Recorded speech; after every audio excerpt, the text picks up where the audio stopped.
الحمد لله نحمده ونستعينه ونستغفره ونؤمن به ونتوكل عليه ونعوذ بالله من شرور أنفسنا ومن سيئات أعمالنا من يهده الله فلا مضل له ومن يضلله فلا هادي له وأشهد أن لا إله إلا الله وحده لا شريك له وأشهد أن سيدنا ومولانا محمدا عبده ورسوله صلى الله تعالى عليه وعلى آله وأصحابه وبارك وسلم تسليما كثيرا أما بعد فأعوذ بالله من الشيطان الرجيم وسارعوا إلى مغفرة من ربكم وجنة عرضها السماوات والأرض بارك الله لنا ولكم في القرآن العظيم ونفعنا به أستغفر الله لي ولكم ولسائر المسلمين إنه هو الغفور الرحيم সমস্ত প্রশংসা আল্লাহ তাআলার জন্য। আল্লাহ তাআলা আমাদেরকে নিজেদেরকে সংশোধন করার লক্ষ্যে এখানে বসার তৌফিক দান করেছেন, আলহামদুলিল্লাহ।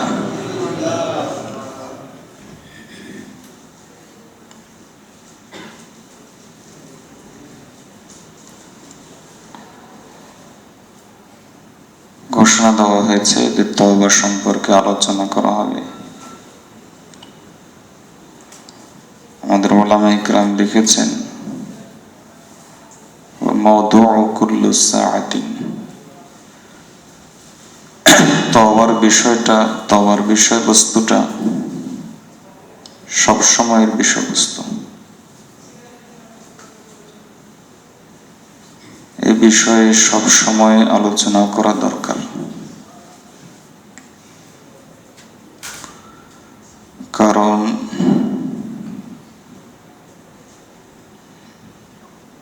আমরা গুনাহ করি, এটা যেমন অপরাধ, এর চাইতে বড় অপরাধ হলো তওবা না করা। তওবা না করা গুনার চাইতে বড় অপরাধ।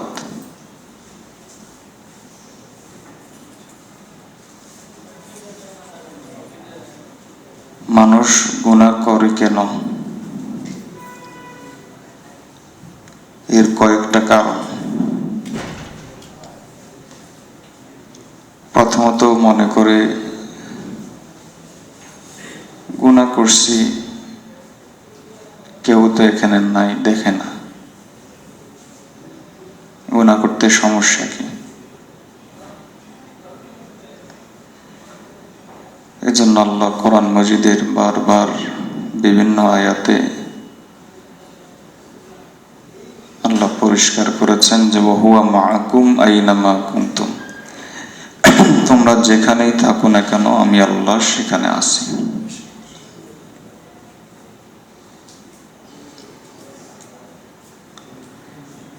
মানুষ গুনাহ করে কেন? মনে করে দরজা জানালা বন্ধ করেছি, বন্ধু বান্ধব দেখার মতো আত্মীয় স্বজন, মা বাবা, ছেলে মেয়ে কেউই তো নাই, কাজে গুনাহ করতে অসুবিধা কি? আল্লাহ বলেন ইন্না রাব্বাকা লাবিল মিরসাদ, শিকারী যেমন শিকারকে ধরার জন্য শিকার করার আগ মুহূর্তে জন্তুর দিকে তাকিয়ে থাকে, ঠিক আল্লাহ তাআলা এইভাবেই আমাদের দিকে তাকিয়ে আছেন।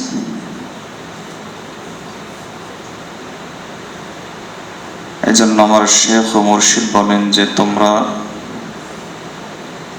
দরজা জানালা বন্ধ করে দিয়ে মনে করো কেউ দেখে না। আল্লাহর চোখ কি তো আমাদের মাখলুকের চোখের চাইতেও কি দুর্বল হয়ে গেছে? আল্লাহর চোখ কি দেখে না?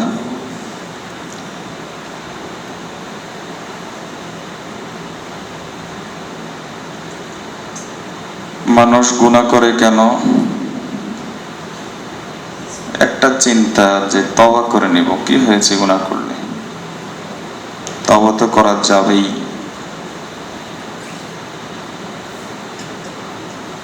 এখন অপরাধ করে ফেলি, এরপরে একটা সময় আসলে তওবা করে নেব।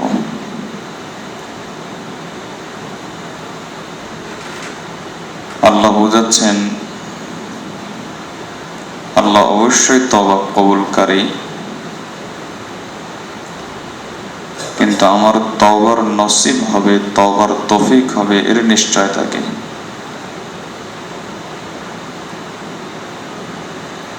কারণ বড়দের অভিজ্ঞতা হলো, আমাদের আকাবির আসলাফের অভিজ্ঞতা হলো, গুনাহ গুনাহকে টানে, এক গুনাহ আরেক গুনাহকে আকর্ষণ করে।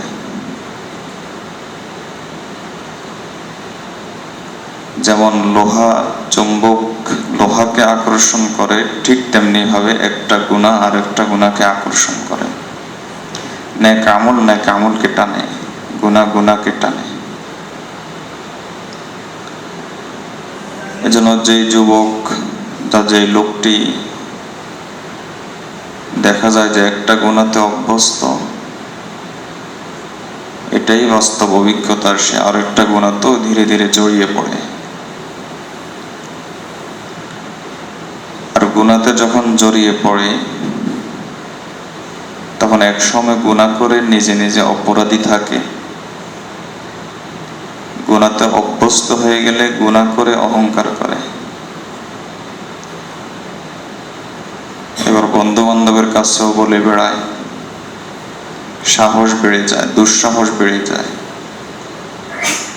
এবার একের পর এক অপরাধ করতে তার বিবেকে একটু লাগে না,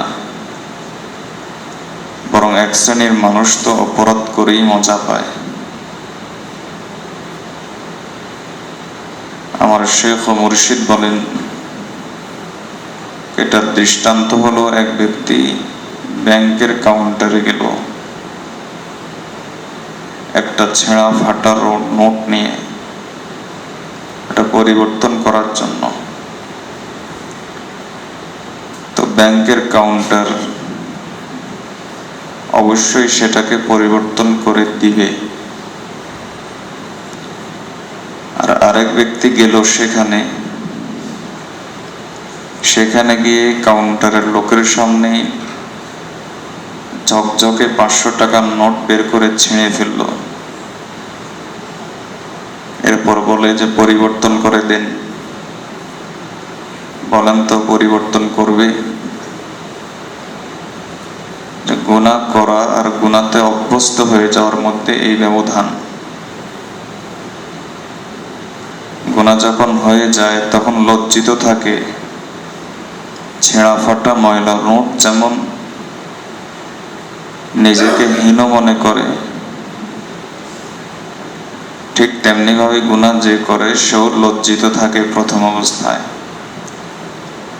কিন্তু আমাদের মাশায়েখগণ বলেন যে গুনাহতে যখন অভ্যস্ত হয়ে যায়, তখন ওই ব্যক্তির মধ্যে অহংকার চলে আসে। এবার সে গুনাহ নিয়ে অহংকার করে, গুনাহ নিয়ে মানুষের সাথে গৌরব করে। আর আল্লাহ রাসূলুল্লাহ সাল্লাল্লাহু আলাইহি ওয়াসাল্লাম হাদিসের মধ্যে বলেন, কুল্লু উম্মাতিন মুআফান ইল্লাল মুজাহিরুন, আমার উম্মতের সকলেই তওবা করলে মাফ পেয়ে যাবে, কিন্তু যেই লোক গুনাহ করে ওই গুনাহ নিয়ে অহংকার করে সে মাফ পাবে না।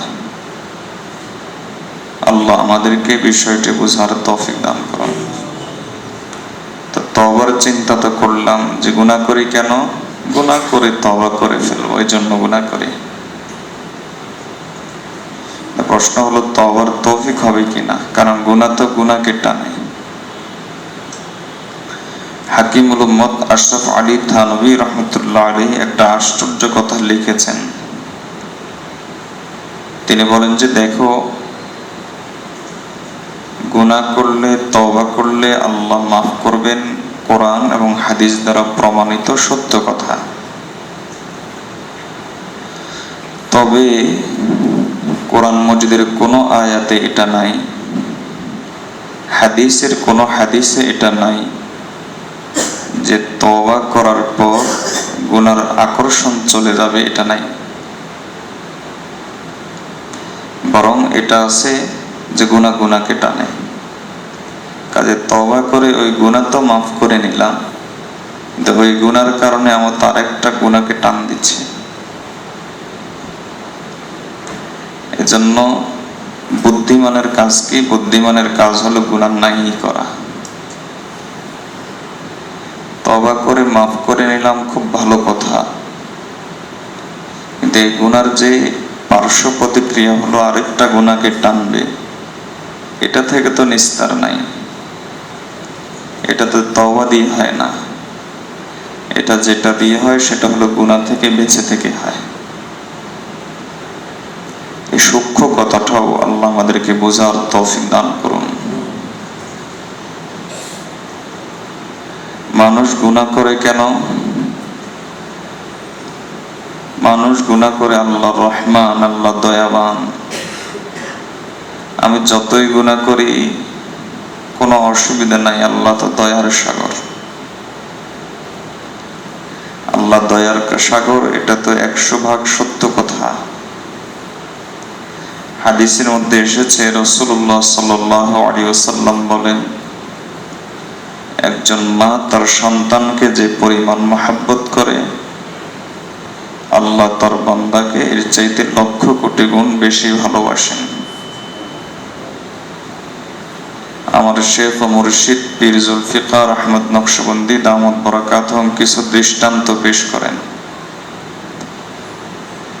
যেমন একটা দৃষ্টান্ত তিনি বলেন, এটা বেশি ভালো লেগেছে আমার কাছে। তিনি বলেন যে দুনিয়ার মানুষের অভ্যাস হলো বেচা কেনা করতে গেলে যেই জিনিসে খুঁত আছে ওই জিনিস নেয় না। যদি ওই জিনিসে খুঁত থাকা সত্ত্বেও গ্রহণ করে থাকে, তাহলে এটা প্রমাণ হলো ওই জিনিসটা হয় তার দরকার, অথবা ওই জিনিসের প্রতি তার বিশেষ কোনো মহব্বত আছে, স্মৃতি জড়িত আছে। আর না হয় ওই জিনিস নেওয়ার কোনো অর্থ হয় না। তো আল্লাহ আমাদেরকে সৃষ্টি করেছেন, আল্লাহ জানেন যে আমাদের মধ্যে কি কি দোষ আছে। আল্লাহ নিজেই বলেন যে দাঈফান, দুর্বল। নিজেই বলেন হালুআ, অল্পতে রেগে যায়, তাড়াহুড়া বেশি করে। নিজেই বলেন জাজুআ, পরিণামের কথা চিন্তা করে না। নিজেই বলেন মানুআ, সৎ কাজে ভালো কাজে বাধা দেওয়ার ব্যাপারে ওস্তাদ, কিন্তু নিজে ভালো কাজ করে না। এটা আমাদের স্বভাব। এত সব দোষ আমাদের মধ্যে আছে, লাকানুত, নাফরমান। এত সব দোষ আমাদের মধ্যে আছে। এত সব দোষ থাকার পরেও আল্লাহ আমাদেরকে কিনে নিচ্ছেন। ইন্নাল্লাহা আশতারা মিনাল মুমিনিনা আনফুসাহুম ওয়া আমওয়ালাহুম বিআন্না লাহুমুল জান্নাহ। আল্লাহ আমাদেরকে কিনে নিচ্ছেন, বিনিময় কি দিচ্ছেন? জান্নাত দিচ্ছেন। বলেন তো, জান্নাতে কোনো খুঁত আছে? আমাদের পেটের ভিতরে ময়লা আছে, নাকের ভিতরে ময়লা আছে, কানের ভিতরে ময়লা আছে। যত সুন্দর হোক, যত সুন্দরী হোক, 1 মাস দাঁত না মাজলে তার কাছে যাওয়া যাবে না।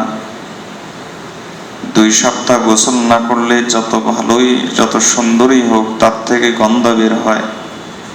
আল্লাহ এমন মানুষগুলোকে কিনে নিলেন কিসের বিনিময়ে? যে জান্নাত মা লা আইনুন রাআত ওয়ালা উযুনুন সামিআত ওয়ালা খাতারা আলা কলবি বাশার। যে জান্নাতের সৌন্দর্য বলে শেষ করা যাবে না, শুনে শেষ করা যাবে না, অন্তর কল্পনা করে শেষ করতে পারবে না। তাহলে বোঝা গেল আল্লাহ আল্লাহকে আমাদের দরকার? আল্লাহর একটা গুণ হলো আল্লাহ সামাদ, আল্লাহর কোনো কিছুর দরকার নাই। তাহলে আল্লাহ আমাদেরকে কিনলেন কেন? আল্লাহর দরকারও নাই। দরকার থাকলে ত্রুটিযুক্ত মাল কিনতেন, এত ত্রুটি। আল্লাহর দরকারও নাই, তাহলে কিনলেন কেন?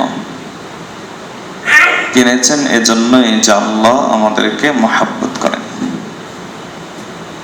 আল্লাহ আমাদেরকে ভালোবাসেন।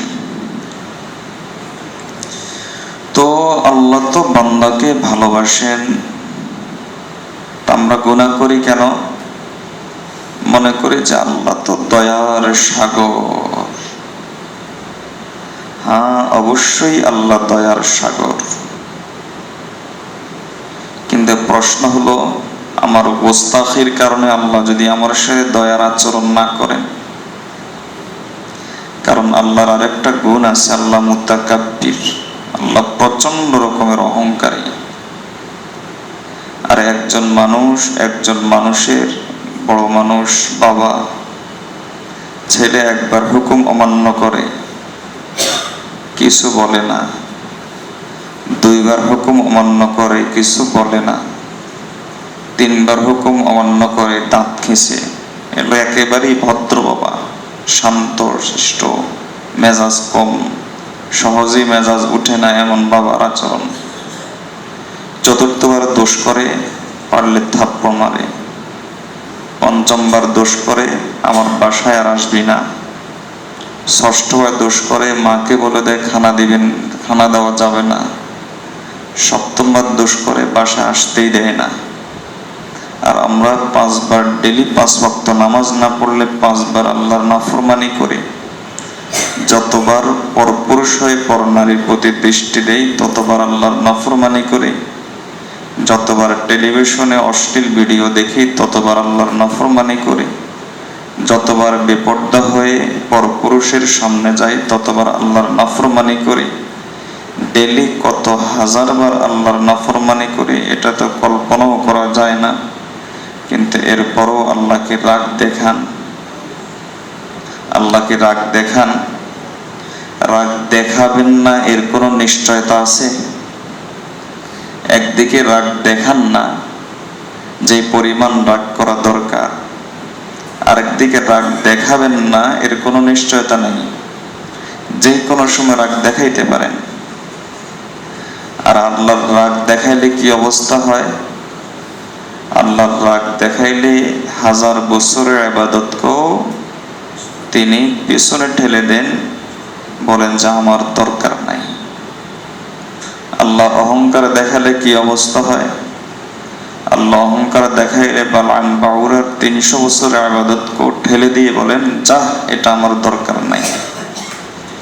আমরা আল্লাহ তওবা কবুল করবেন, ঠিক আছে, আল্লাহ দয়াবান, কিন্তু এর কি নিশ্চয়তা আছে যে আমার অতিরিক্ত গুনার কারণে, আমার গোস্তাখির কারণে, আমার বেয়াদবির কারণে আল্লাহ আমার উপর দয়া করে তার তওবা করবেন না, তওবা করার তৌফিকও দিবে না? এর কি নিশ্চয়তা আছে? মানুষ গুনাহ করে কেন? মানুষ গুনাহ করে আর আরেকটা কারণ হলো একবার করব এরপরে শেষ, একবার দুইবার করব এরপরে ভালো করে রমজান আসবে কান্নাকাটি করে নেব, বুড়ো হলে হজ করে নেব, আর একটু বয়স্ক হলে তখন বিছানায় পড়ে গেলে ইমাম সাহেবকে ডেকে এনে তওবা পড়িয়ে নেব, শেষ হয়ে যাবে। এজন্য গুনাহ করতে সমস্যা কি? আর শেষ হবে এর কি নিশ্চয়তা? শেষ হবে না এই গ্যারান্টিও নাই, শেষ হবে এই গ্যারান্টিও নাই। তাহলে বরং আল্লাহ তাআলা মাঝে মাঝে দৃষ্টান্ত পেশ করেছেন যে আল্লাহ সামান্য গুনার কারণে পাকড়াও করেন। একটু লক্ষ্য করেন বনি ইসরাইল, আপনাদের মনোযোগ ছুটে যাচ্ছে, এদিক সেদিক যাচ্ছে, একজনও এদিকে খেয়াল করেন না। আমি টের পাই এটা আমার গুণ না, এটা হলো এই জায়গার গুণ। টের পাওয়া যায় যে মনোযোগ যখন শ্রদ্ধার না থাকে তখন টের পাওয়া যায়। আর আমার একটা দোষ হলো যে শ্রোতার মনোযোগ না থাকলে আমি কথা বলতে পারি না, আমার কথা এলোমেলো হয়ে যায়। এজন্য এটা আমার দোষ। তো আপনাদের এক একজনের দৃষ্টি এক এক দিকে, প্রথাগতভাবে অন্যদিনও বসছেন, আজকেও বসছেন, এই কিন্তু মনোযোগটা নাই। আস্তাগফিরুল্লাহ পড়ে আস্তাগফিরুল্লাহ রাব্বি মিন কুল্লি যামবিন ওয়া আতুবু ইলাইহি লা হাওলা ওয়ালা কুওয়াতা ইল্লা বিল্লাহিল আলিয়্যিল আযীম। আস্তাগফিরুল্লাহ রাব্বি মিন কুল্লি যামবিন ওয়া আতুবু ইলাইহি লা হাওলা ওয়ালা কুওয়াতা ইল্লা বিল্লাহিল আলিয়্যিল আযীম। আস্তাগফিরুল্লাহ রাব্বি মিন কুল্লি যামবিন ওয়া আতুবু ইলাইহি লা হাওলা ওয়ালা কুওয়াতা ইল্লা বিল্লাহিল আলিয়্যিল আযীম। একজনও যদি তলব নিয়ে, পরিপূর্ণ তলব নিয়ে বসতে পারেন, তাহলে ইনশাআল্লাহ আল্লাহ তাআলা মুখ থেকে কথা বের করাবেন। আর যদি তলবের অভাব থাকে তাহলে এলোমেলো কথা বের হবে, সব মাথার উপর দিয়ে চলে যাবে। অনেক ভারী ভারী কথা বলবো কিন্তু দিলে আসর করবে না। আর তলব থাকলে সাধারণ কথা বললেও দিলে আসর করবে। আল্লাহ আমাদেরকে প্রত্যেককেই, আমাকে ইখলাস দান করুন আর আপনাদেরকে তলব দান করুন। তলবের সাথে শোনার চেষ্টা করি। কি যেন বলতে চেয়েছিলাম? বনি ইসরাইল একটা অপরাধ করেছে। কি? আল্লাহ বলেছেন মাছ খেও না, শনিবার দিন মাছ ধরো না।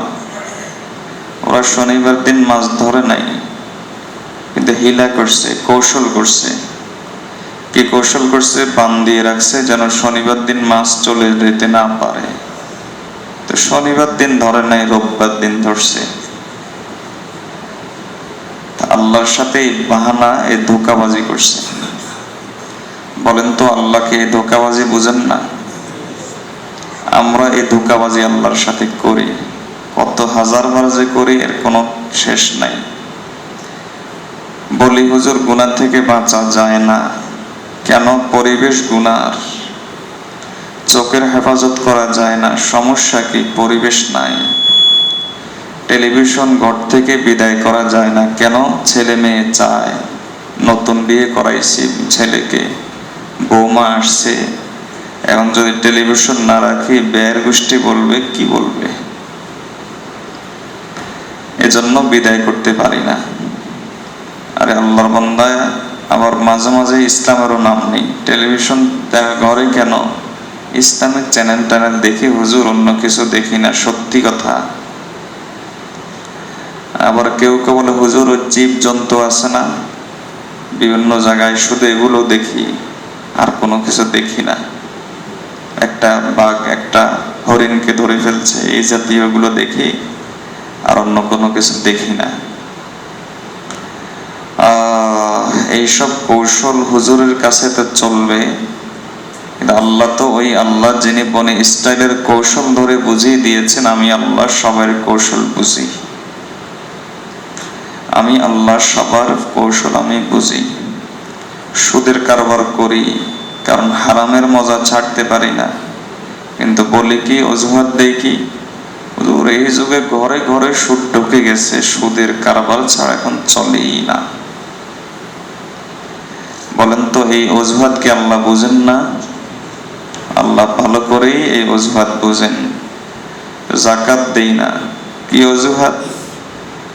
যাকাত দেই না এখন সমস্যা, ঠিক হইলে যাকাত দিয়ে দিব। আসলে এই সমস্যা হলে তো আল্লাহ দেখেন, আর অজুহাত হলে আল্লাহ বুঝেন।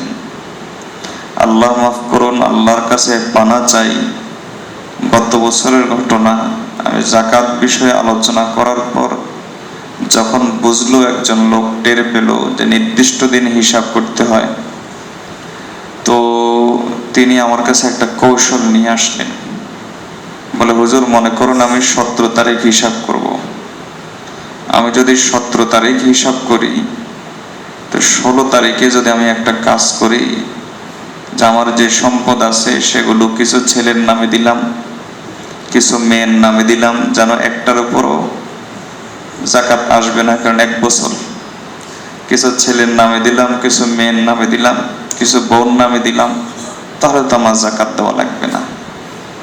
আমি বললাম যে 17 তারিখ হিসাব করার পরে যদি না থাকে যাকাত দেওয়া লাগবে না, কথা ঠিক আছে, এটা হলো হুজুরের ফতোয়া।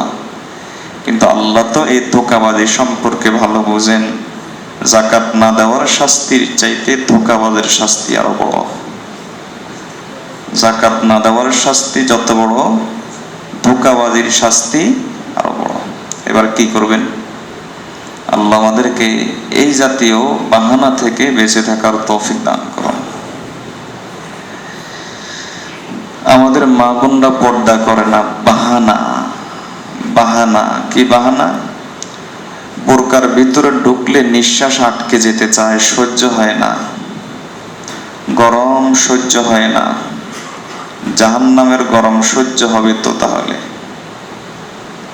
বোরকার ভিতরের গরম এর চাইতে লক্ষ কোটি গুণ সত্য হলো জাহান্নামের আগুনের গরম। আমার আর আপনার অস্তিত্ব হয়তো মিথ্যা, কিন্তু জাহান্নামের আগুন যে 3000 বছর পর্যন্ত হিট দিয়ে এটাকে কালো করা হয়েছে সেটা মিথ্যা নয়। আমার কথা আপনারা শুনতে পাচ্ছেন, এটা হয়তো মিথ্যা হতে পারে, কিন্তু জাহান্নামের আগুন যে আল্লাহ তাআলা হিট দিয়ে এটাকে অন্ধকার করে ফেলেছেন, এ কথাটা মিথ্যা নয়, এটা সত্য। ওখান থেকে যে ছিদ্র পরিমাণ ধোঁয়া বের হলে আগুন লাগবে না, ধোঁয়া। লাহতারাকাত কুল্লুহু মান ফিস সামাওয়াতি ওয়াল আরদ, যা জমিন পৃথিবীর বুকে যা কিছু আছে সবকিছু ওই হিটের কারণে জ্বলে পড়ে ফ্রাই হয়ে যাবে, ভাজি হয়ে যাবে, ছাই হয়ে যাবে, এটা সত্য। আল্লাহ আমাদেরকে বিষয়টা বোঝার তৌফিক দান করুন। আমার সবচাইতে বেশি খারাপ লাগে কখন জানেন? বদ্দিনের পরিবেশে যারা থাকে, যারা দিনদারই নয়, তারা যখন পর্দা করে না, এটা এতটা ভারাক্রান্ত হই না, কারণ এরা দিন পায় নাই, বুঝ পায় নাই, পর্দা করে না, এজন্য করে না। কিন্তু যখন দেখি কোনো আল্লাহর বান্দাকে দিনের বুঝ পেয়েছে, এরপরও মেয়েকে পর্দা করাইতে পারে না, বউকে পর্দা করাইতে পারে না, আমার বেলা এখতিয়ার চেষ্টা করি বহু, কিন্তু আমি তাকে মহব্বত করতে পারি না। কসম খোদার অনেকদিন পরে একটা কথা বলে ফেলেছি, এটাও বেলা এখতিয়ার। অনেকদিন পর একটা কথা বলে ফেলেছি, বলার ইচ্ছা ছিল না, কিন্তু বলে ফেললাম। আল্লাহর কাছে মাপ চাই ব্যক্তিগতভাবে। এইটার জন্য আমি মনে হয় কতদিন যে তওবা করেছি আমার জানা নাই। যে কোনো ব্যক্তিকে যখন দেখি দিনের বুঝ পেয়েছে, এরপরও মেয়েকে পর্দা করাইতে পারে না, এরপরও বউকে পর্দা করাইতে পারে না, এরপরও বোনকে পর্দা করাইতে পারে না, বেলা এখতিয়ার তার থেকে মহব্বত আমার উঠে যায়।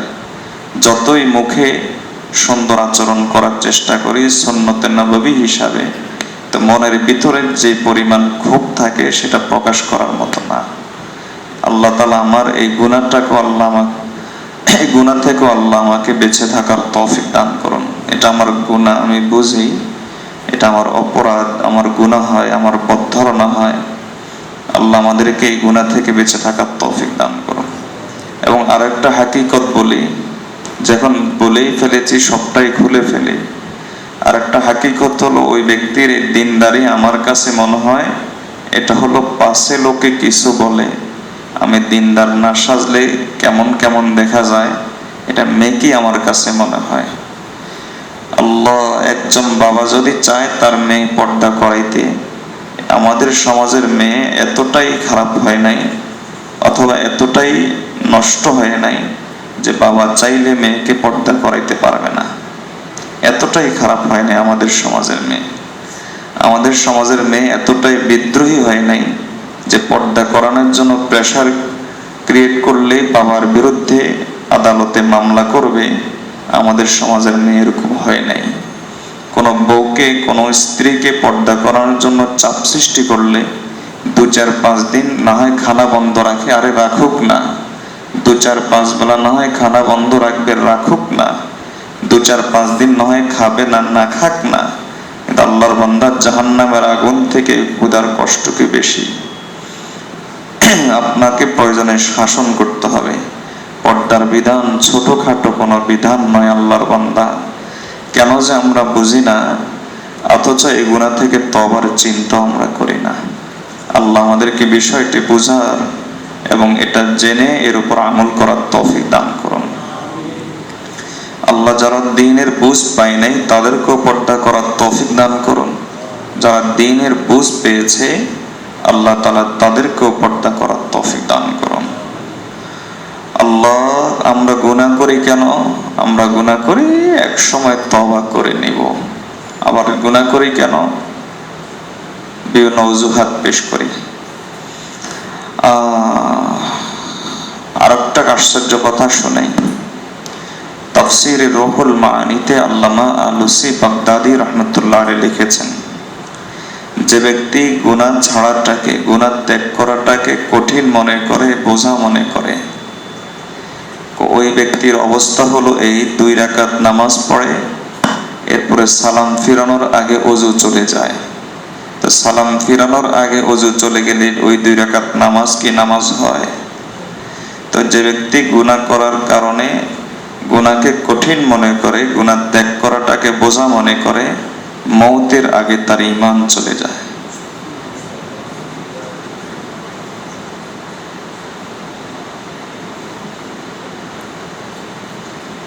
জানি না এর চাইতে কঠিন কথা আর কি হতে পারে। এর চাইতে কঠিন কথা আর কি হতে পারে আমার জানা নাই। যে ব্যক্তি গুনাহ ত্যাগ করাটাকে বোঝা মনে করে, পরিবেশের উপর দোষ চাপায়, হুজুর নসিহত করি, শুনে না। আর নসিহত কেন? শাসন করবেন। বউকে আজকে গিয়ে বলে দিবেন, যদি তুমি পর্দা না করো তোমার ভাত কাপড় বন্ধ। মেয়েকে বলে দিবেন, তুমি যদি পর্দা না করো তোমার ভাত কাপড় বন্ধ। বলে দিবেন, এই তো দিনদারি আলামত। আল্লাহ আমাদেরকে এই বিষয়টা বোঝার তৌফিক দান করুন। মনে রাখবেন, ওই হাদিসটা মনে রাখবেন যে হাদিসে রাসূলুল্লাহ সাল্লাল্লাহু আলাইহি ওয়াসাল্লাম বলেছেন, একজন জাহান্নামী নারী 4 জন পুরুষকে জাহান্নামে নিয়ে ছাড়বে। এই হাদিসটা আপনার মনে রাখতে হবে। আপনার নামাজ, আপনার সালাত, আপনার হজ, আপনার যাকাত, আপনার জিকির, আপনার আজকার, আপনার বউ, আপনার মেয়ে, আপনার বোন, আমার মেয়ে নষ্ট করে দিচ্ছে কিনা, এটা ভাবনার বিষয় আছে। ভাবনার বিষয় আছে, চিন্তার বিষয় আছে।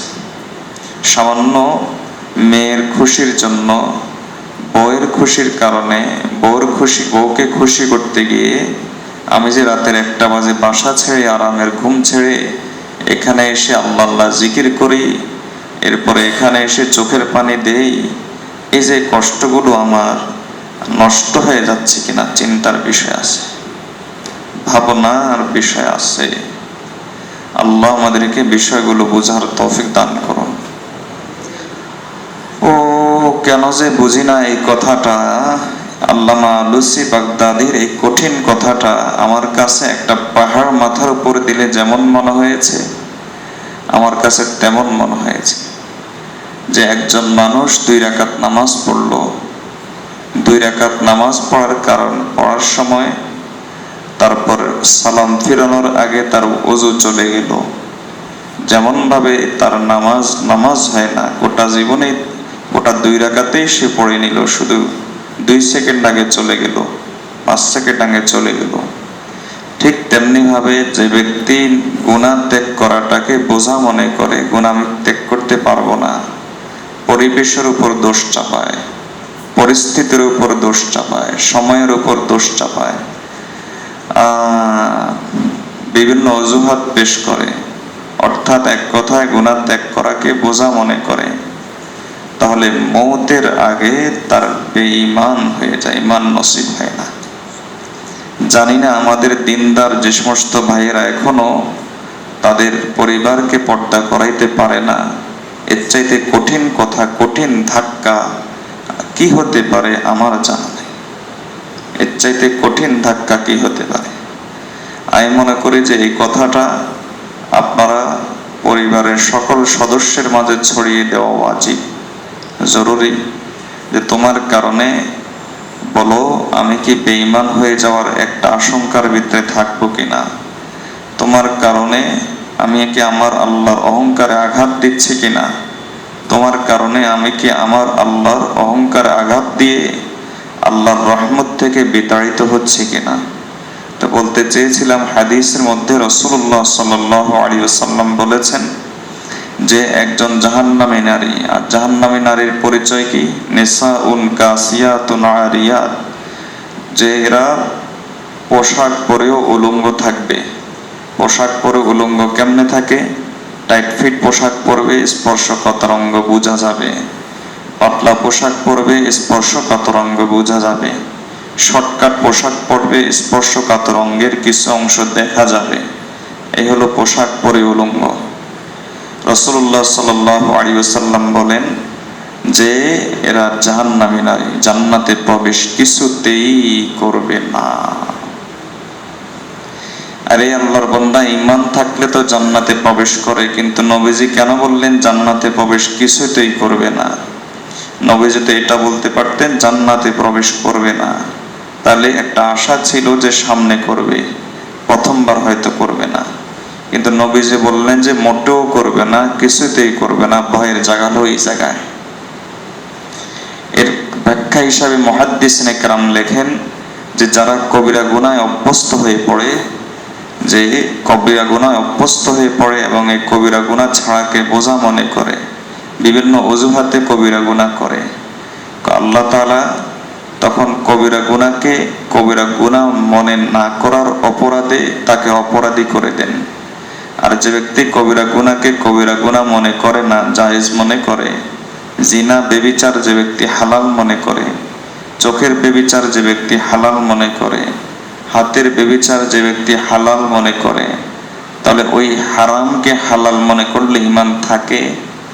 ফতোয়া তো আপনারাও জানেন, হারামকে হালাল মনে করলে ঈমান থাকে? ঈমান থাকে না। এজন্য আমাদেরকে এই বিষয়গুলো বুঝতে হবে। আরে আমার চোখের দেখা দিনদার নামাজি কালামে ছিলেন, এটা আমাদের এলাকার ঘটনা।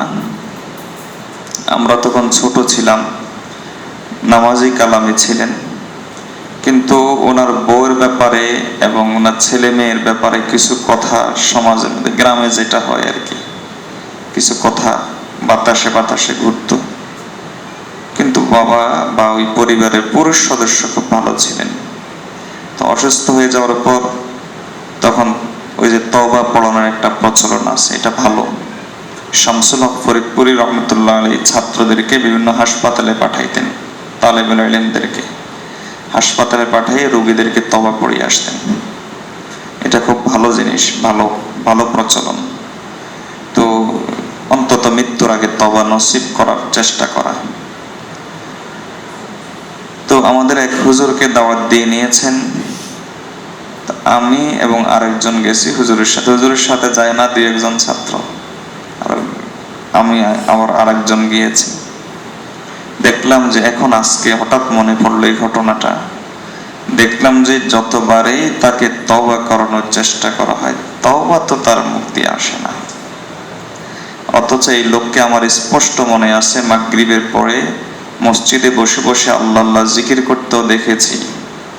আমার স্পষ্ট মনে আছে যে এশার নামাজ পড়ে যখন আমরা সবাই বের হতাম, তিনি সকলে শেষে বের হতেন, মসজিদের দরজা তিনি আটকাতেন। স্পষ্ট মনে আছে মাদ্রাসা যখন ছুটি হতো তখন আজান দেওয়ার কেউ থাকতো না, এই লোক এসে আজান দিত, আমার পরিষ্কার মনে আছে। কিন্তু তওবা পড়ানোর যতই চেষ্টা করা হচ্ছে, তওবা তো তার নসিব হয় না। আহা, কেন তওবা নসিব হইল না? এখন তো বুঝে আসলো। কারণ না বলি প্রত্যেকে আমরা নিজের অনুভূতি নিজে নেওয়ার চেষ্টা করি, চামড়ায় তো মোটা না করি, দিন ধর্ম নিজে পালন করে পরিবারের জন্য কি জাহান্নাম থেকে নাজাত পাওয়ার দরকার নাই মনে করি? পরিবারকে কি জাহান্নামের আগুন থেকে বাঁচানোর দরকার নাই মনে করি? মনে রাখবেন, আপনার পরিবারকে সৎ কাজের আদেশ দেওয়া, অসৎ কাজ থেকে নিষেধ করা ফরজে কিফায়া নয়, ফরজে আইন। অপর লোককে, সমাজের অন্য লোককে সৎ কাজের আদেশ দেওয়া, অসৎ কাজের নিষেধ করা ফরজে কিফায়া। আর আমার নিজের পরিবারকে সৎ কাজের আদেশ দেওয়া, সৎ কাজের নিষেধ করা ফরজে আইন। বলেন তো, ফরজে কিফায়া না ফরজে আইন? ফরজে আইন।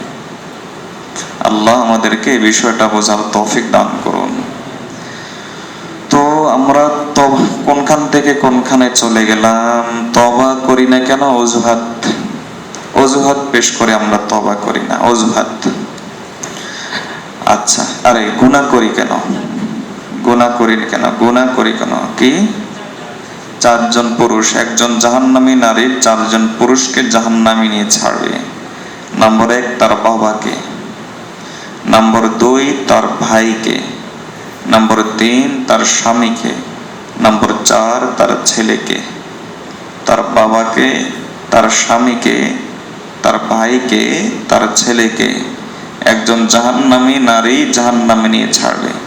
আমি হয়তো আমল দ্বারা জান্নাতের উপযুক্ত হয়ে আছি, কিন্তু আমার, আল্লাহ মাফ করুন, আল্লাহর কাছে পানা চাই, আমার বউ হয়তো আমলের কারণে জাহান্নামের উপযুক্ত হয়ে আছে। আমি তাকে টান দিতে পারবো কিনা জানি না, হাদিসে এরকম পাই নাই, থাকতেও পারে আমি পাই নাই, কিন্তু সে যে আমাকে টান দিবে এটা তো হাদিসে পাইছি। আল্লাহ আমাদেরকে হেফাজত করুন, আল্লাহ আমাকে হেফাজত করুন, আল্লাহ আমাদের সবাইকে হেফাজত করুন। তো মানুষ গুনাহ করে কেন? মনে করে যে তওবা করে নেব, অজুহাত পেশ করে। গুনাহ করার পর তওবা করে না কেন? গুনাহ করার পর তওবা করে না কেন? জি,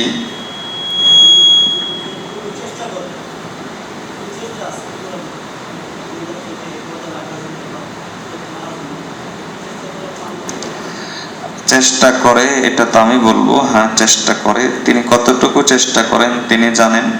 তো আমি এটা বড়রা আমাদের অভিজ্ঞতার আলোকে বলেন, বড়রা, আমি না, বড়রা অভিজ্ঞতার আলোকে বলেন।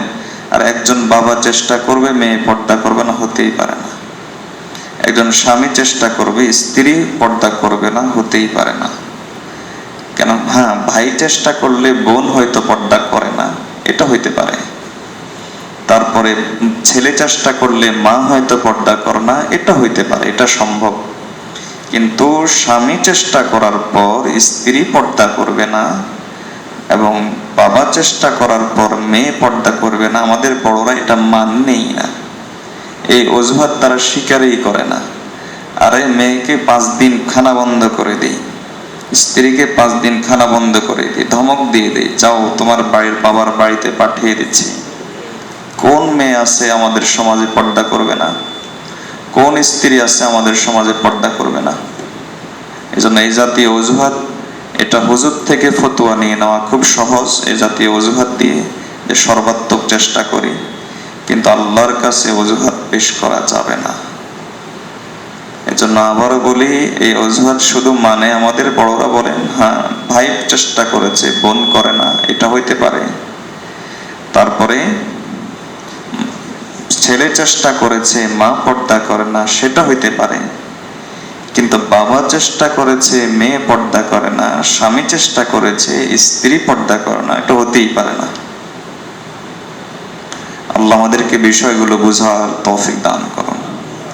এজন্য চেষ্টা করার পর পর্দা কর না, এই ছুটি, এই অব্যাহতি ছেলের ব্যাপারে দেওয়া যাবে, এই ছুটি, এই অব্যাহতি ভাইয়ের ব্যাপারে দেওয়া যাবে, এই ছুটি, এই অব্যাহতি কোনো বাবার ব্যাপারে, কোনো স্বামীর ব্যাপারে আমাদের বড়রা দেন না।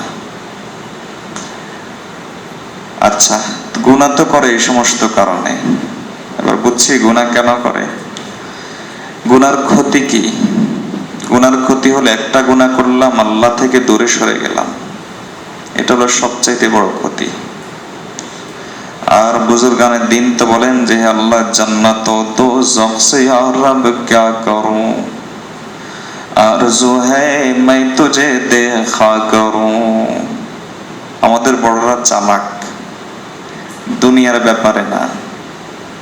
মাওলানা ইদ্রিস কান্দলবি রহমতুল্লাহ ব্যাপারে শুনেছি যে তিনি যখন সৌদি আরব গেছেন তখন তিব্বত আছে না, তো ওটা লেখা আর কি তিব্বত স্নো। তো তিনি বলেন যে ভাই ये तिब्बत क्यों है, ये तो तब्बत हो, तब्बत यदा अबी लहब। তো আমাদের বড় দুনিয়ার ব্যাপারে এরকম সহজ সরল হন, সবাই না, সবাই কেউ কেউ অমরের যারা স্বভাববান, অমর রাদিয়াল্লাহু তাআলা স্বভাববান, তারা দুনিয়ার ব্যাপারেও চালাক, আখিরাতের ব্যাপারেও চালাক। যারা ওসমান রাদিয়াল্লাহু তাআলার মতো স্বভাববান, হ্যাঁ, তারা দুনিয়ার ব্যাপারে সহজ সরল, আখিরাতের ব্যাপারে চালাক। ওনার ছেলে ওনার কাছ থেকে প্রতিদিন পেট্রোল নিত সাইকেলের জন্য। বলেন তো সাইকেলের জন্য পেট্রোল লাগে?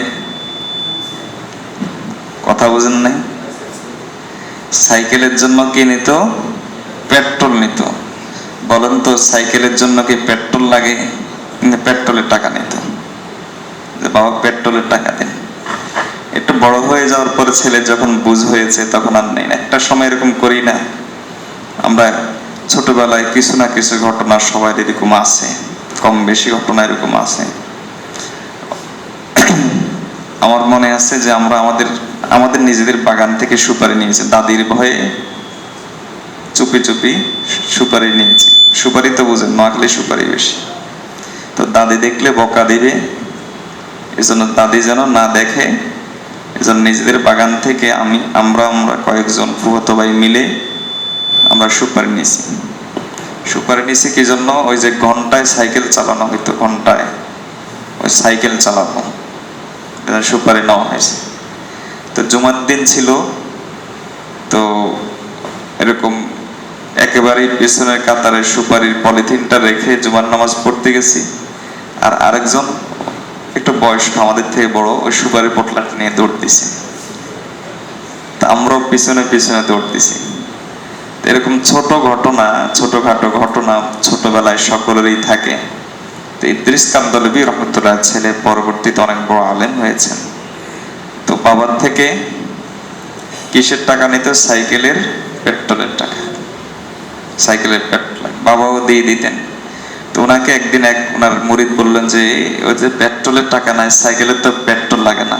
কারণ ভাই মুসলমান কা ওলাদ ঝুট কেন হো, যে মুসলমানের ছেলে ঝুট কেন হবে? এটা মিথ্যা কেন হবে? মিথ্যা কেন বলবে? এটা মিথ্যা হইতে পারে না। এই হলেন সরলতা। তো তবে আখিরাতের ব্যাপারে তারা কি হন? খুব চালাক হন। কোনখান থেকে কোনখানে কথাটা আসলো? হ্যাঁ,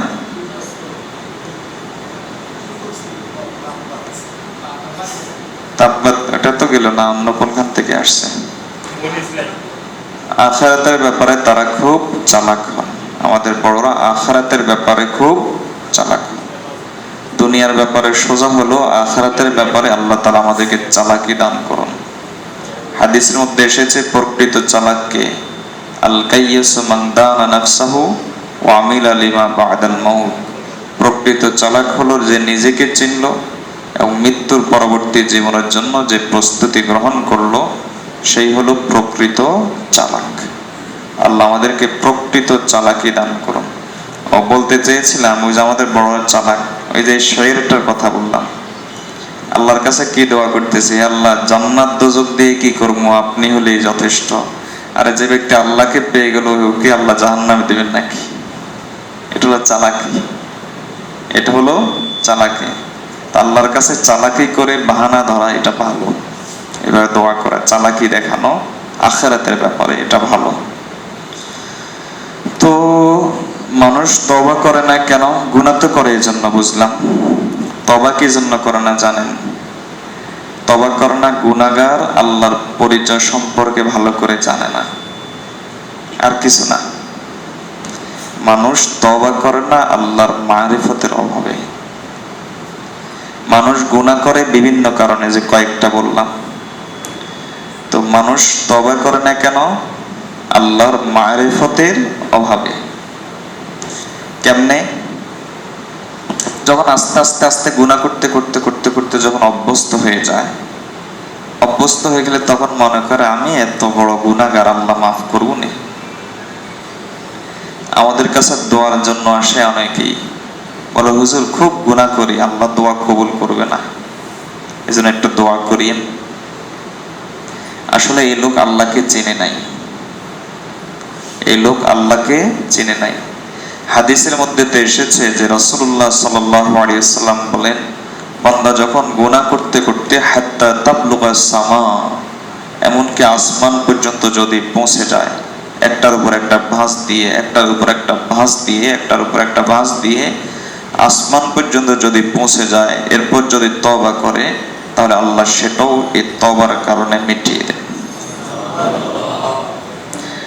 মানুষ তওবা করে না শুধু একটাই কারণ, আর কোনো কারণ নাই। এটা হলো আল্লাহর মারিফত সম্পর্কে তার জানা নাই। আর কিছু, এটা হলো মূল কারণ, এটা হলো বড় কারণ। আর কিছু ছোটখাটো কারণ আছে, যেমন একটা হলো গাফলতি, উদাসীনতা, অনুভূতি নাই। এই কারণগুলো হলো ছোট।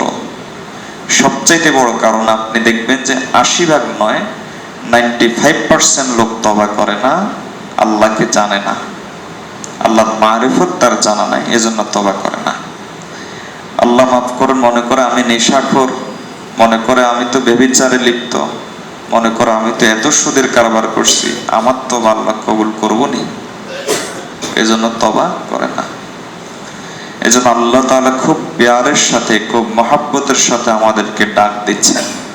আমাদেরকে ডাক দিয়ে বলেন, ইয়া আইয়ুহাল ইনসান মা গররাকা বিরব্বিকাল কারীম, যে মানুষ রব্বে কারীম সম্পর্কে, দয়ালু রব সম্পর্কে তোমাকে কিসে ধোঁকা দিয়ে রাখলো যে তোমার দয়ালু রব তোমার তওবা কবুল করবে না?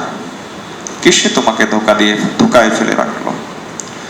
আরে আল্লাহ তো হলেন দয়াবান, শুধু দয়াবানই নয়, যে আল্লাহ আপনার গুনাহ গোপন রাখতে পারছেন, আমার গুনাহ গোপন রাখতে পারছে, ওই আল্লাহকে গুনাহ মাফ করতে পারেন না?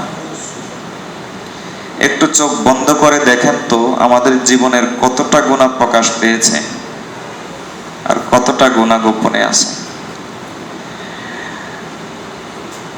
হিসাব করলে দেখা যাবে সারা জীবনের হয়তো ১-২টা গুনাহ প্রকাশ পেয়েছে,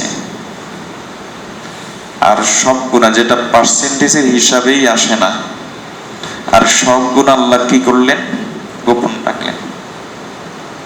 তো যে আল্লাহ আমার গুনাহগুলো গোপন রাখলেন যেন মানুষের সামনে আমার লাঞ্ছিত হতে না হয়, মানুষের সামনে যেন আমার বেইজ্জতি হতে না হয়, সেই আল্লাহ আমার গুনাহকে মাফ করতে পারেন না?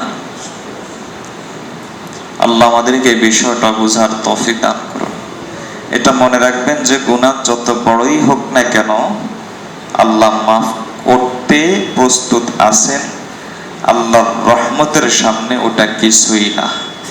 এজন্য ইবনুল কাইয়্যিম আল জাওজি রাহমাতুল্লাহ আলাইহি বলতেন, লাইসাল কাবাইর আলা আমামাল আলাইসাল কাবাইর আমামা রাহমাতিল্লাহি তাআলা, যে আল্লাহর রহমতের সামনে কোন কবিরা গুনাহ নয়। কথা বুঝেন নাই? কবিরা গুনাহ তো অনেক বড় গুনাহ না? তা ইমাম ইবনুল কাইয়্যিম আল জাওজি রাহমাতুল্লাহ আলাইহি বলতেন যে কোন কবিরা গুনাহ আল্লাহর রহমতের সামনে কি নয়? কবিরা গুনাহ নয়। ওয়ালাইসা সাগাইর মাআল ইসরার, আর কোন সগীরা গুনাহ থাকে না যদি সেখানে ইসরার থাকে, অর্থাৎ এটা কবিরা গুনাহ হয়ে যায়, অর্থাৎ সে নিয়মিত এই গুনাহ করে অভ্যস্ত, তাহলে এই সগীরা গুনাহ থাকে না, ওটা কি হয়ে যায়? কবিরা গুনাহ হয়ে যায়। ওয়ালাইসা সাগাইর ওয়াল কাবাইর মাআল ইস্তিগফারি ওয়াত তাওবা, সগীরা কবিরা কিছুই থাকে না যদি ইস্তিগফার আর তওবা থাকে। আল্লাহর রহমতের সামনে কবিরা গুনাহ নয়, কারণ আল্লাহর রহমত আরো অনেক বড়। আর সগীরা গুনাহ নয়, বরং কবিরা হয়ে যায় যদি সে অভ্যস্ত হয়ে পড়ে। আর ইস্তিগফার থাকলে, তওবা থাকলে গুনাহ গুনাই থাকে না, না সগীরা থাকে না কবিরা থাকে। রাবিয়া বসরি রাহমাতুল্লাহ আলাইহি বলতেন, আজাবান লিররাজুল, ওই ব্যক্তির জন্য আশ্চর্যজনক, ইয়াসি দাঈফুল কাবিয়্যা, যে নিজে দুর্বল হলেও এত বড় আল্লাহর নাফরমানি করে। ওই ব্যক্তির জন্য আশ্চর্যজনক, নিজে দুর্বল কিন্তু এত বড় আল্লাহর নাফরমানি করে। আজাবান, তার জন্য আশ্চর্যজনক। রাবিয়া বসরি রাহমাতুল্লাহ আলাইহি তিনি আরো বলতেন যে যখন আমি মানুষকে দেখি যে আল্লাহর নাফরমানি করে, তখন আমার কাছে মনে হয় যে আল্লাহর আযাব আকাশ থেকে ছুটে এসে জমিনের প্রথম আসমানে চলে আসছে, কিন্তু আল্লাহর কিছু বান্দার ইস্তিগফারের কারণে এই আযাব জমিনে আসতে পারে না। ইবনে তাইমিয়া রাহমাতুল্লাহ আলাইহি বলেন যে মুসলমানদের কাছে দুটা নিরাপত্তা ব্যবস্থা আছে, যতক্ষণ পর্যন্ত এই দুটা নিরাপত্তা ব্যবস্থা থাকবে ততক্ষণ পর্যন্ত মুসলমানরা না দুনিয়ার আযাবের সম্মুখীন হবে না আখিরাতের। একটা নিরাপত্তা ব্যবস্থার নাম হলো নবী মুহাম্মদুর রাসূলুল্লাহ সাল্লাল্লাহু আলাইহি ওয়াসাল্লাম, কিন্তু তিনি তো আর এখন নাই, কাজে আর একটা নিরাপত্তা ব্যবস্থা রয়ে গেল, একটা চলে গেল, একটা রয়ে গেল, আর তার নাম হলো ইস্তিগফার। কারণ আল্লাহ বলেছেন, ওয়ামা কানাল্লাহু মুআযযিবাহুম লিয়ুআযযিবাহুম ওয়া হুম ইস্তাগফিরুন, আল্লাহ যারা তওবা করে আল্লাহ তাআলা তাদেরকে শাস্তি দেন না। এর নাম হলো কি? ইস্তিগফার। তো মানুষ গুনাহ করে, গুনাহ করার পরে তওবা করার অধিকাংশের ক্ষেত্রে কারণ হলো আল্লাহর মারিফত, আল্লাহকে সে চিনে না, আল্লাহকে যে জানে না। এজন্যই এই কথা মনে রাখবেন, আমার শেখ ও মুর্শিদের ভাষায় তিনি বলেন যে পীর জুলফিকার আহমদ নকশবন্দি দামত বরাকাতুহু তিনি বলেন যে দুনিয়ার মানুষ চিন্তা করো, মানুষ তো তোমার প্রশংসা করে না, বরং মানুষ একথা বোঝায় যে আল্লাহ সত্তার, আল্লাহ দোষ গোপনকারী। চিন্তা করো, একজন পকেটমারের দোষ প্রকাশ পেয়ে গেলে কি পরিমাণ লাঞ্ছিত তাকে হতে হয়, অথচ এই পকেটমারের চাইতে বড় বড় দোষ আমার মাঝে আছে, বড় বড় গুনাহ আমার মাঝে আছে, কিন্তু আল্লাহ প্রকাশ করে দিচ্ছেন না। কাজেই মানুষ তো আমার প্রশংসা করে না, বরং মানুষ একথা বুঝায় আল্লাহ হলেন সত্তার। আল্লাহ কি? সত্তার। তা আল্লাহ যে আল্লাহ আমার এত বড় দোষগুলো গোপন রাখছেন। আরে আল্লাহর বান্দা, একজন মায়ের সামনে দুই সন্তান অপরাধ করছে, তো এক সন্তানের ব্যাপারে যদি মায়ের আগে থেকে মনোকষ্ট থাকে, তখন এই অপরাধটা প্রকাশ করে দেয় যে তুমি এই অপরাধ করছো। আর আরেকজনের সাথে যদি সম্পর্ক ভালো থাকে, তখন ওই ভাইয়ের সামনে যেন লাঞ্ছিত হতে না হয়, এজন্য অপরাধ গোপন রাখে। এরকম ঘটনা প্রত্যেকের ফ্যামিলিতে দুই একটা ঘটে, জানি না অন্য ফ্যামিলিতে ঘটে কিনা। আমার ফ্যামিলিতে এরকম হয় যে আমার আম্মা বিশেষ করে আমার কোনো দোষ আমার ছোট ভাই বোনদের সামনে প্রকাশ করে না, বরং আমাকে সবসময় তাদের সামনে তুলে ধরে। মাঝে মাঝে বুঝি এটা আমার অন্যায়, কিন্তু আমার মা কখনো তাদের সামনে বলে না, কিন্তু হ্যাঁ আমাকে আবার বলে। আমার ছোট ভাই বোনের সামনে কখনো। আমার এখানে দুই একজন ভাই আছেন, আমার ফ্যামিলির সাথে আসা জোর সম্পর্কে কিছু জানা আছে, তারা দেখছেন হয়তো। তো এই হলো আলহামদুলিল্লাহ, এটা হলো মায়েদের দয়া। মায়ের দয়া যদি সন্তানের প্রতি পরিমাণ হয়, তা আল্লাহ আমার দোষ গোপন রাখছেন এটা কি জন্য? আল্লাহ দয়া বোঝানোর জন্য। আরে বান্দা, এরা তো সবাই আমার গোলাম, সবাই তো আমার বান্দা, আমি তো ইচ্ছা করলে দোষ প্রকাশ করে দিতে পারতাম, প্রকাশ করি না, এজন্যই যে মাফ করব।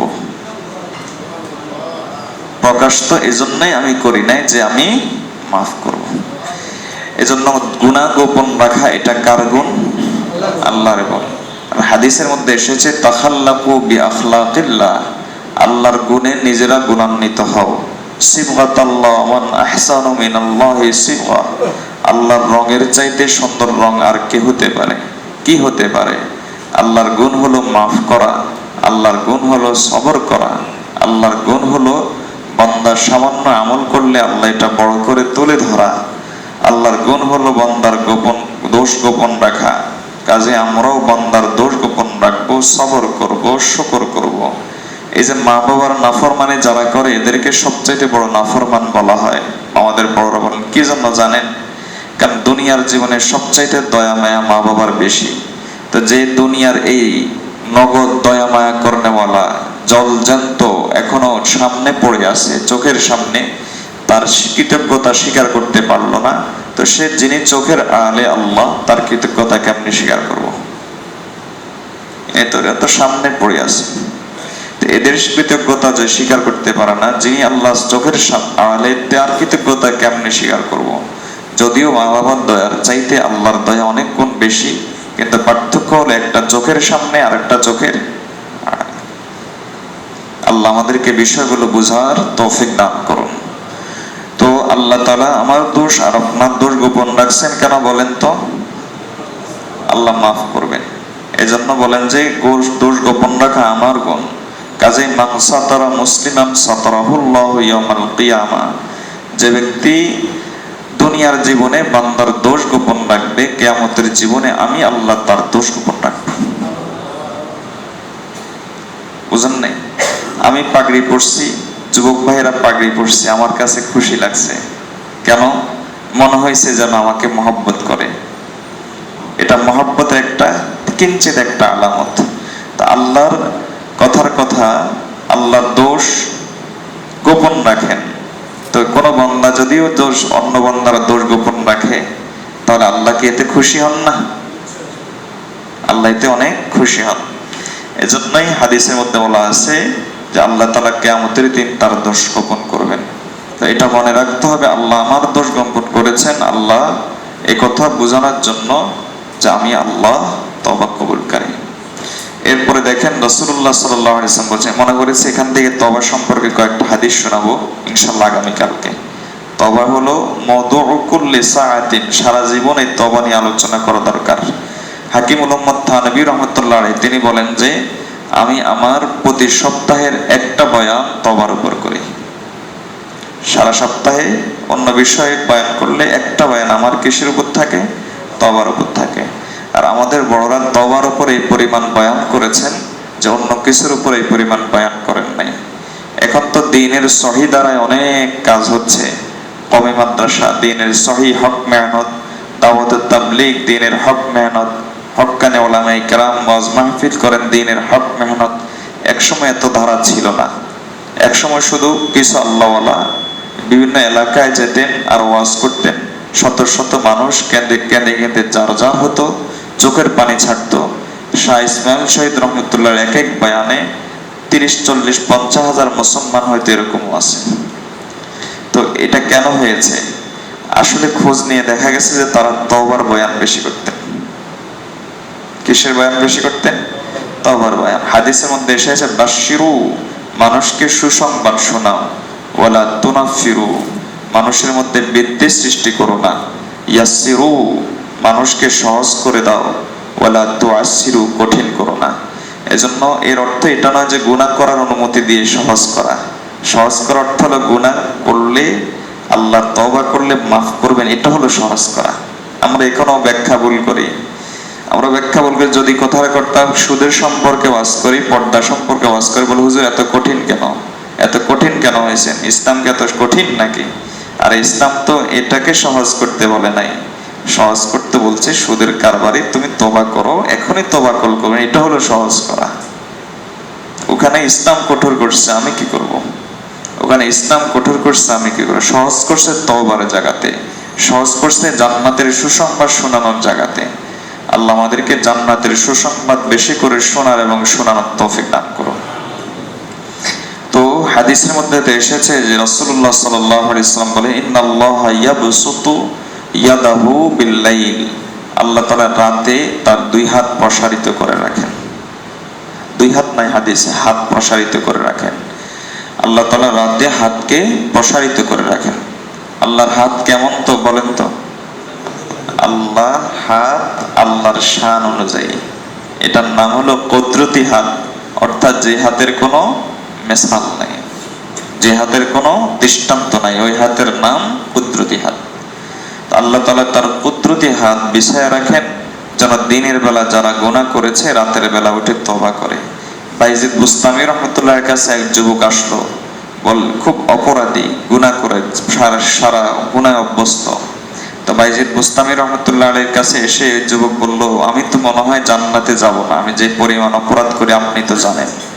বাইজিদ বুস্তামি রহমতুল্লাহ বলেন যে জান্নাত তো একবারই সহজ। কেমনে? তুমি দিনের বেলা যত ইচ্ছা তত গুনাহ করো, রাতের বেলা উঠে দুই একবার আল্লাহ আল্লাহ বলো, আর চোখের পানি ছাও আর বলো মাফ চাই, আল্লাহ তোমাকে জান্নাত দিয়ে দিবেন। এটাই হাকিকত, এটাই বাস্তব, যে দিনের বেলায় গুনাহকারী রাতের বেলা যখন এইভাবে তওবার তৌফিক হয়, আর আল্লাহর বান্দা যে ব্যক্তির চোখের পানি ছাড়ার তৌফিক হয়, সে ব্যক্তির গুনাহ ছাড়ার তৌফিক অটোমেটিক ভাবে হয়।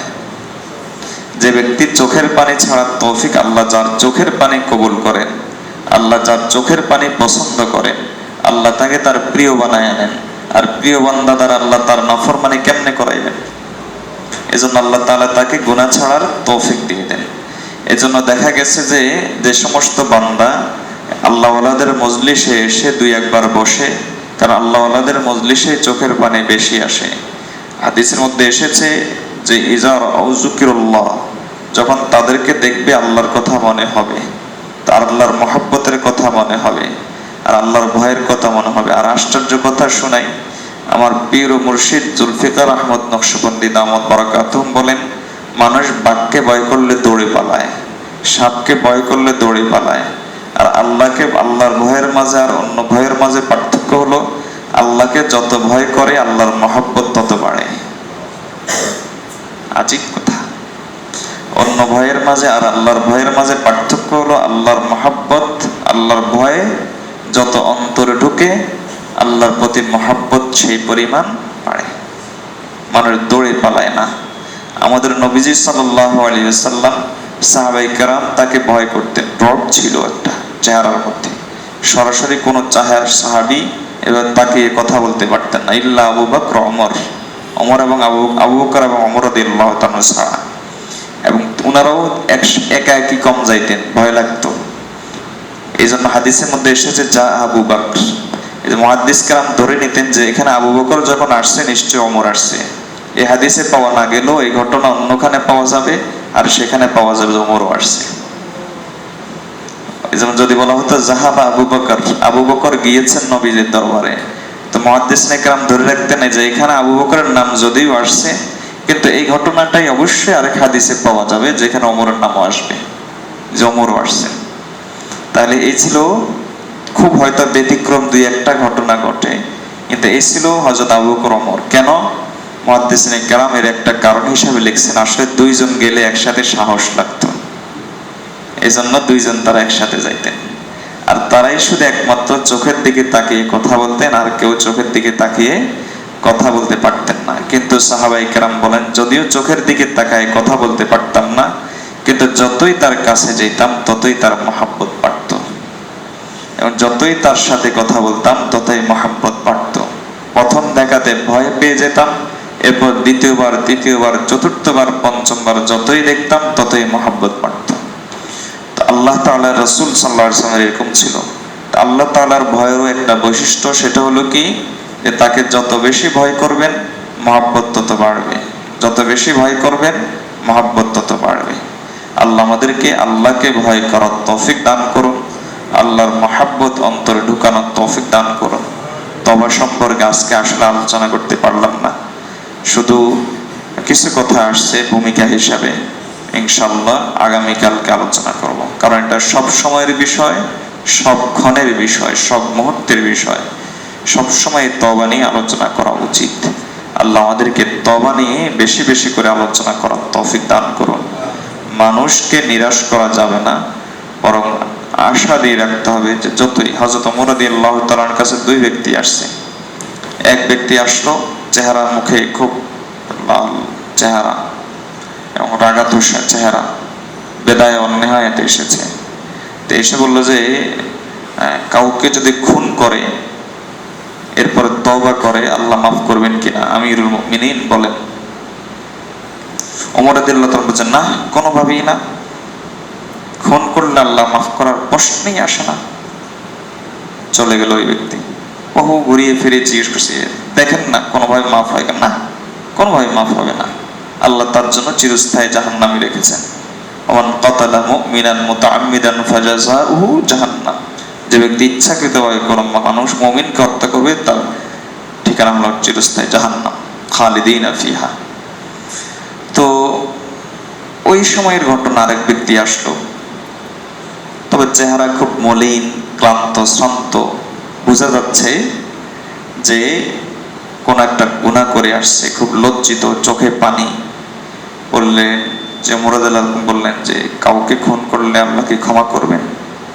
মুরাদুল্লাহ বললেন, আরে আল্লাহর ক্ষমার সামনে অপরাধ যত বড়ই হোক সেটা ছোট, তুমি মাফ চাও, আল্লাহ অবশ্যই ক্ষমা করবেন। দুইজনকে দুই রকম উত্তর, তা বুঝেন নাই? এখন বলতে পারেন যে দুইজনকে কেন দুই রকম উত্তর দিলেন? আসলে দুইজনের পরিস্থিতি ছিল ভিন্ন। এখন আমিরুল মুমিনিন হিসাবে তিনি তো খুনের তদন্ত করতে পারতেন, এটাও ইসলামের স্বভাব না যে কারো গুনার পিছনে লেগে থাকা। আর গোয়েন্দাগিরি তো বের করছে এখন মানুষের গুনাহ বের করার জন্য, অপরাধ বের করার জন্য। অথচ ইসলামের গোয়েন্দাগিরি হলো অমুসলিমরা কোনো ইসলামের বিরুদ্ধে কোনো যুদ্ধের কৌশল করতেছে কিনা এটার জন্য। অপরাধ বের করার জন্য কোনো গোয়েন্দা, মুসলমান অপরাধী বের করার জন্য গোয়েন্দা, এটার ইসলামের মূল নীতি না। পরবর্তীতে আস্তে আস্তে প্রয়োজনের কারণে তাকওয়ার লেভেল চলে গেছে, তখন এগুলো আসছে। তো মূল গোয়েন্দাটা ইসলামে তৈরি করা হয়েছে কি জন্য? অমুসলিমরা ইসলামের বিরুদ্ধে কোনো চক্রান্ত করতেছে কিনা এটা জানার জন্য। আর মুসলমানদের জন্য হলো তওবা, যে তার অন্তরে তাকওয়া ঢুকে যায়, তার জন্য পুলিশ আর র্যাবের দরকার কি, তার জন্য আর প্রশাসনের দরকার কি। তো যাই হোক, হযরত ওমর রাদিয়াল্লাহু তাআলা যখন দেখলেন যে ব্যক্তির চেহারা খুব ক্লান্ত শ্রান্ত, বলেন আল্লাহ মাফ করে দিলেন। তিনি আর গোয়েন্দাগিরি করেন নাই যে লোক আসলে কি খুন করে আসছে কিনা। তো উপস্থিত ছিলেন ওমর রাদিয়াল্লাহু তাআলার গোলাম, প্রসিদ্ধ গোলাম সালেহ। তো বললেন যে আমিরুল মুমিনিন এটা কি করলেন? এক ব্যক্তিকে বললেন মাফ করবেনই না, সে এতভাবে বলল, আর আরেক ব্যক্তিকে বললেন যে মাফ করবেন। তো ওমর রাদিয়াল্লাহু তাআলা বললেন যে আসল ঘটনা হলো, প্রথম যে ব্যক্তি এসেছে তার চেহারা ছিল রাগ। সে যদি জানতো কোনোভাবে যে মাফ করবেন, এগিয়ে ওই অপরাধটা করতো, এরপর আল্লাহর কাছে মাফ চাইতো। আর যে ব্যক্তি দ্বিতীয়বার এসেছে এর চেহারা ছিল লজ্জা, এই অপরাধটা করে আসছে, এখন আমি যদি একে নিরাশ করি তাহলে এই লোক কোন দরবারে তো ঠাঁই পাচ্ছে না, যাবে কার দরবারে? এজন্য এমন এক দরবারে দেখিয়ে দিলাম যে দরবারে কারোকে আল্লাহ, যে দরবার থেকে কেউ ফেরত আসে না, এমন একটা দরবার আমি তাকে দেখিয়ে দিলাম। আল্লাহ তাআলা আমাদেরকে ওই দরবারে বারবার আঘাত করার তৌফিক দান করুন, রহমতের দরজায় বারবার টোকা দেওয়ার তৌফিক দান করুন, আদবের সাথে বারবার ওই দরজায় আল্লাহ তাআলা আমাদেরকে নিয়ে যাওয়ার এবং সেখানে আল্লাহ বলে ডাক দেওয়ার। আর ফকির ডাক দেয়, মালিক কেউ আসেননি, কিছু দেন, ক্ষুধায় আছি। মালিকের সুর শুনে, ফকিরের গলার আওয়াজ শুনে, গলার আওয়াজের অবস্থা দেখে ফকির যখন ফকির সেজে যায় তখন মালিক কিছু না কিছু দিয়ে দেয়। তো বান্দাও আল্লাহর কাছে এরকম ফকিরের মতো করে ডাক দিবে। ফকিরের মতো করে ডাক দিলে ওই দরবার, আল্লাহ তো রহমান, কোন মালিক তো নিজেকে রহমান বলে নাই, তাহলে সে আল্লাহ ইনশাআল্লাহ কিছু না কিছু অবশ্যই দিয়ে দিবেন। আল্লাহ তাআলা আমাদেরকে তার দরবারের ফকির হয়ে থাকার তৌফিক দান করুন। ওমা আলাইনা ইল্লাল্লাহ। কিছুক্ষণ জিকির হবে, দোয়া হবে, যারা পারেন বসবেন, যারা পারেন। লা ইলাহা ইল্লাল্লাহ, লা ইলাহা